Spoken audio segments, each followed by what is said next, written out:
Welcome back to Navigating Postpartum Wellness podcast, where motherhood and wellness meet faith, presence, and honest conversations. From Navigating Postpartum Wellness Media, we unpack the real work of motherhood beyond the highlight reels. I'm your host, Dre Williams, writer, founder of Navigating Postpartum Wellness Media, and a mom of two. This space is for every mom who's carrying the weight of expectations but choosing to build softer, sustainable rhythms of wellness. Together, we'll talk about the inner work, breaking cycles, finding balance, and leaning into God's vision for your life. Because you're not just raising kids, you're raising the standard of living. If you have ever felt overwhelmed but deeply called to more, you're in the right place. Let's dive in. Welcome back to another episode of Navigating Postpartum Wellness with me, Jeray Williams. Thank you for joining in. And today we have a special guest today. I'm so excited to have her on. Today's conversation is especially important for the generation of women quietly navigating two major life transitions at once. More women than ever are having their first babies in their late 30s and 40s. And while they're learning how to care for a newborn, many are also beginning to experience early hormonal shifts associated with perimenopause. That overlap can feel confusing, isolating, and often overlooked. But I'm joined today by Lauren, a millennial mom, a clinical therapist, and author of the upcoming book, which is now out, and we'll talk a little bit more about it, Millennial Menopause. Her work explores the emotion and physical intersection between perinatal life and perimenopause, including symptoms like sleep disruption, mood changes, and shifts in identity, and how women can feel supported and empowered through both seasons. At our core here, we believe wellness should be rooted in wisdom, compassion, and stewardship, not pressure, shame, or pushing the body beyond what it needs. So I'm so excited for this conversation. This is a new aspect in navigating postpartum wellness, and let's welcome Lauren on. Hi, Hi, thank you so much for having me. Lauren. Of course. How are you doing? I'm good. I'm ready to dive into this topic, which is near and dear to my heart for my friends, my clients, my community, and I know for you too.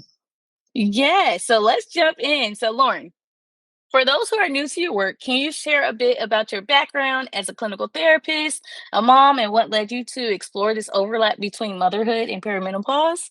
Absolutely. So, like you mentioned, my name is Lauren Tettenbaum. I am a New York based licensed clinical social worker, although I'm also licensed in New Jersey, Connecticut, and Florida. I'm a former lawyer who has always been passionate about women's rights, women's health, and I have been in private practice as a psychotherapist for several years, focusing primarily on women in their 20s and 30s, navigating anxiety, depression related to identity shifts, new careers, new relationships, and then, of course, the perinatal period. I'm a mom. My kids were born in 2016 and 2018.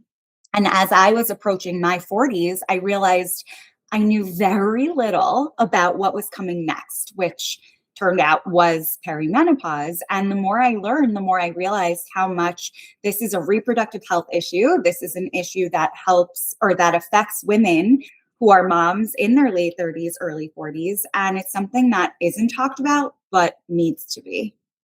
Yes, and I love how you had different transitions in your life, as you mentioned, and just how identity shifts because identity is always shifting as you go through different seasons in life. So I love that you mentioned even in your own personal life, you had different seasons.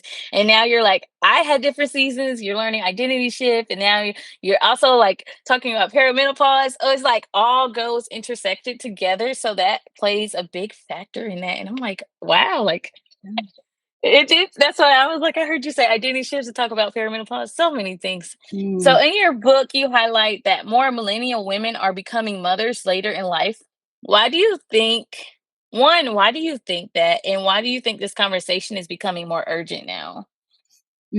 So I think women are having children later in life for a variety of reasons, whether it's their Mhm. first kid or their fourth. I think the pressure to build your career before you have kids is very present. I think with the welcome growth of scientific resources that we have when it comes to IVF and other methods of family planning, women are saying, okay, I don't need to have a baby, at 23. I can delay it if I'm fortunate enough to have those resources and access to that healthcare. And so they do utilize that science. But when you have kids in your late 30s, early 40s, it comes with a roller coaster of physical and emotional issues that you may not have expected because, again, no one really talks about perimenopause and menopause. Yes, and before I ask you what exactly is perimenopause to help mothers, something I've noticed too, as you mentioned that, is like, having a lot of women are having children later on in their 30s and 40s. I see it like glamorized on social media as well. Like people glamorize having the kids, but they don't talk about the aspects, how it impacts them too as well. And so I think this conversation is very much needed because you'll see people are having kids 40, sometimes 50s, and you're like, oh wow, like you started over, you just started your family and that's amazing. But then you're also like, how does that work? Because your body changes with that as well. So, with that said, can you tell us a little bit more about like perimenopause and the symptoms and like what to expect? Like, give us the whole spiel of it. Absolutely. And it's my pleasure to define these terms because honestly, when I first started my research, I didn't know what they meant. And I'm very well educated. I'm very passionate about these topics. And I thought, well, if I don't know anything, what about Yeah. everyone else? So, menopause, which many of us are familiar with that term, we know it as the end of fertility. We think of hot flashes. We tend to think of older women. But in fact, menopause is defined as the moment or the day that a woman reaches 1 year of no periods absent any other health reason. And in the years leading up to that time, that's called perimenopause, during which our hormones, primarily estrogen and progesterone, are fluctuating and going up and down like a roller coaster, which tends to Mhm. cause the symptoms that we think of when we think, oh, I'm menopausal, and also a whole host of symptoms that we don't Yeah. think of because we don't know about, like mood shifts, itchy skin, and a variety of issues that I explain in my book. Yes, by the way, I did read your book. I have not finished it yet because mom That's life, but it's really great read. You all like millennial menopause is very needed, especially in today's time and how things are changing. Like you just want to make sure that you are aware of what's going on with your body because right. that's where it starts. And so then with that, you've said both postpartum and perimenopause are deeply vulnerable seasons. What makes these transitions emotionally tender for women? A whole variety of reasons. Obviously, biologically, our hormones are all over the place. Postpartum, if you're the birthing parent, your estrogen just totally drops. And then external things going on, like the lack of sleep, that is a huge factor in our mental health and our physical health and our whole sense of being for both the postpartum woman and typically the perimenopausal woman, because she is generally often having sleep disruptions. Our moods tend to shift. We know about the baby blues that many women experience in the postpartum period, but a lot of people don't know that up to 1 in 5 women experience a perinatal mood and anxiety disorder. So that's not just postpartum depression, although that's very prevalent. It's also perinatal OCD or a rise in Mhm. anxiety. And I see that all the time. And then when you learn that 70% of women experience mood shifts and symptoms during perimenopause, and you think, well, if how many women are both postpartum and in perimenopause, they must be really having a difficult time navigating their mood, their mental health, their emotional well being. And they often don't realize what's going on biologically. Yes, and how would a mom notice, like, if she's a new mom, she's already in postpartum, and then if she's having signs of perimenopause, like, how would she go about that? Like, would you go to your OB when you do your checkup? Would you mention it then, or how would they navigate that? So, yes, with the caveat Yeah. that many doctors aren't trained in Mhm. perimenopause. Most healthcare providers get about 1 hour of training. It's usually like an optional lunch and Yeah. learn. That's changing because women are demanding better care. But I have heard many women say that they've gone to their healthcare providers and said, it's been more than a year since postpartum, or I'm just not feeling better. What's going on? And their provider says things like, well, you're too young, or it is just postpartum. And I'm using air quotes because what does that even mean? Right. Whatever it is, you should get support. So it can be really hard to determine what's what, especially since so many of the symptoms overlap, like hair loss, tender breasts, the mood and the sleep shifts, the belly weight gain, could be postpartum or perimenopause, or it could be both. The way to determine what's going on is to track your symptoms, whether you get a period or not, and to talk to a medical and mental health provider and then try different treatment options. Because if you are in perimenopause, there's usually hormone therapy that can be safe and effective for you. And we're actually seeing a lot of OBGYNs prescribe some hormone therapy for postpartum women as well, which makes sense.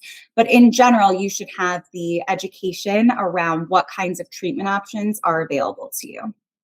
Yes, I love that. And then also, I know that postpartum, oh my goodness, PSI, Postpartum Support International, Yeah. they also have a database that shows where there's providers who are trained to help you with specific aspects of women's health, which I think is awesome. So even if you're unsure about your provider, you can always look on there. Yes. And they have some amazing resources. That's where I got trained for perimenal mental health disorders, and I've done a lot of work with PSI, so I'm like, yes, that could be one aspect that can really help moms as well. Absolutely. And then, yes, do you all connect with PSI as well? Like even with my brain is just went away. See, you're having a brain fog moment. That's okay. We all do. Yeah.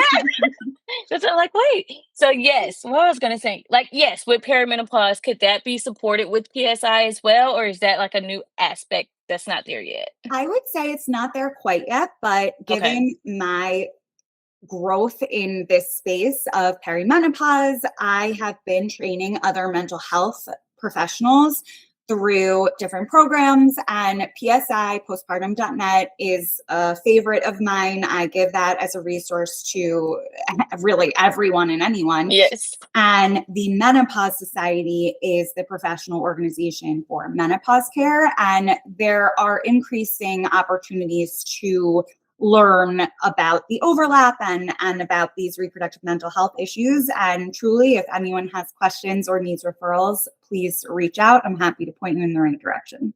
Yes, I love that. And I do have one random question too, like with that, with perimenopause and menopause, is there any aspect like if moms are on like birth control or anything, can that impact perimenopause or anything like that? Yes. So birth control is hormone therapy. It's Hmm. actually higher dosages than what is typically used in what they used to call hormone replacement therapy, HRT. Now we just really say hormone therapy or menopausal hormone therapy.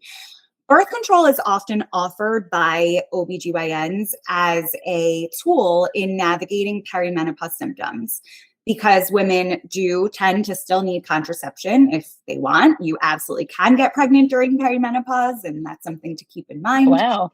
It also can really help with the symptoms. It suppresses your ovarian function, but that means that it makes things kind of even keeled.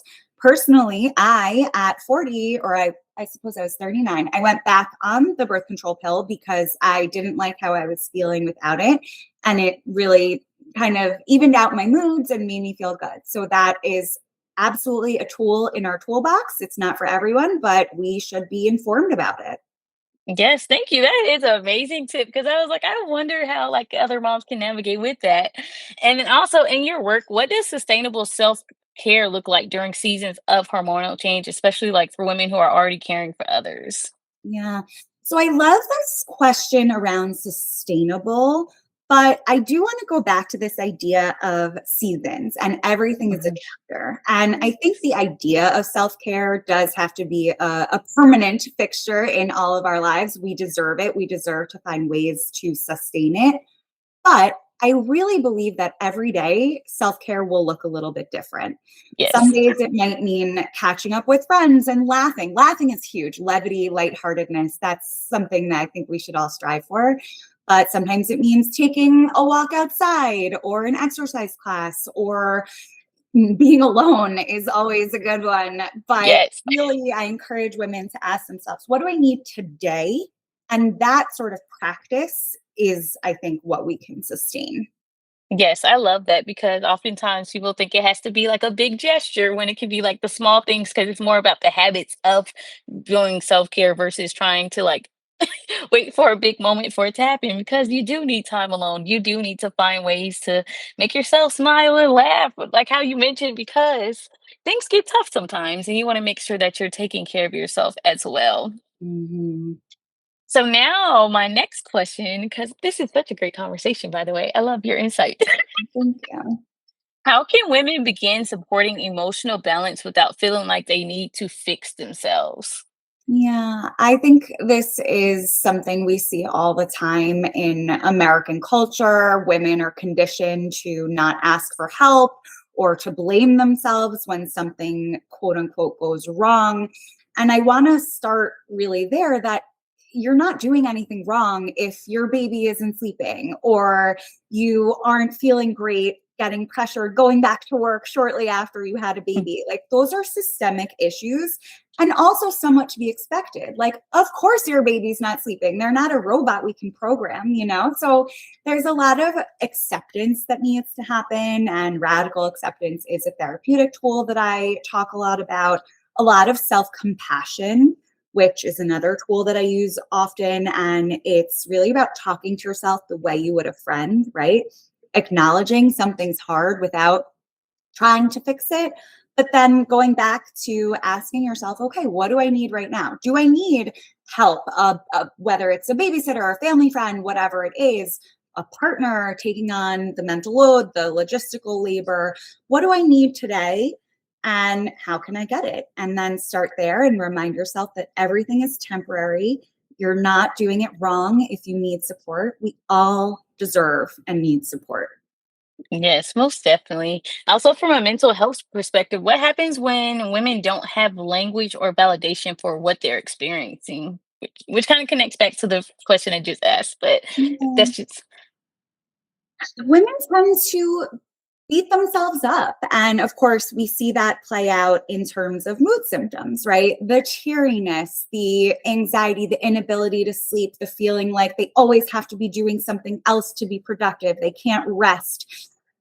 If the depression is bad, then it impacts their daily functioning. Maybe they can't even, get up and out of bed and function in society, or they're not bonding with their baby, or they're withdrawing from their social life. And it doesn't have to be that way. Help is available. And again, to your question, it's hard when you don't have those words, and many women don't, and that's not their fault. But I want to encourage women to know that they aren't alone, even if it feels like it. There's support available. There are the hotlines. PSI has a warm line. There's a maternal mental health hotline. There's online resources. And you don't have to take everyone's advice and direction, yeah. but you are in a community. We've got your back. You can listen to podcasts like these and feel hopefully that you are not alone. Yes, because I also think too is like comes from like an aspect of perfectionism too. That I hear a lot of moms talk about, like how you have to unlearn what it actually means. Like everything, like your plans not going to always turn out like how you want them to be. So you have to be able to be flexible and also be transparent enough to ask for help so that you are not carrying all of it on your own. Yeah. And there's a concept of good enough mothering. And I love that. And not just for moms, for any parent, for any person, right?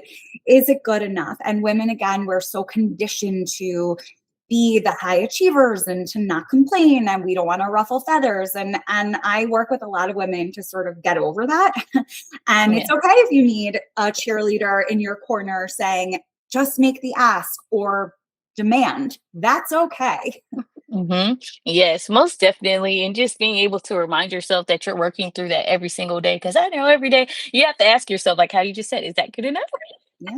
Versus like, is it perfect? And before we close out, what is one piece of advice you'll give to a mom right now who is in postpartum and needs some support or encouragement? Sure. So it's natural to feel overwhelmed. You are not alone. I always tell my postpartum mamas to take it 1 hour at a time. And Mm. I often tell myself that too. And I'm, almost 8 years postpartum. So that's okay. It's okay if you can take it 1 hour at a time. Ask for help. Support is available. Oh, that's really good. 1 hour at a time. I need to tell myself that Yeah, that's even okay. now. And where can moms get your book, Millennial Menopause?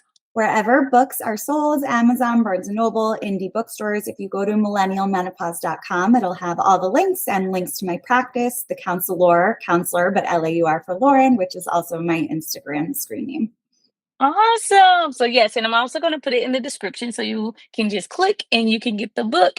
And Lauren, I want to thank you so much for your time and your insight. Like I'm just like, if you guys could see, she is just glowing and just smiling and just the conversation is just amazing. So I really appreciate you coming on today. Thank you. Anytime. Thanks for spending time with me on Navigating Postpartum Wellness. If this episode spoke to you, I'd love for you to leave a review and check out the resources linked in the show notes, from quick wellness guides to my membership community, the Aligned Mama Collective, or better yet, come join me inside the Aligned Mama Collective, a space where moms like you are choosing faith, rest, and presence over hustle. Don't forget to subscribe so you never miss a new conversation. And if this episode encouraged you, share it with a friend who might need it too. I'll see you next time.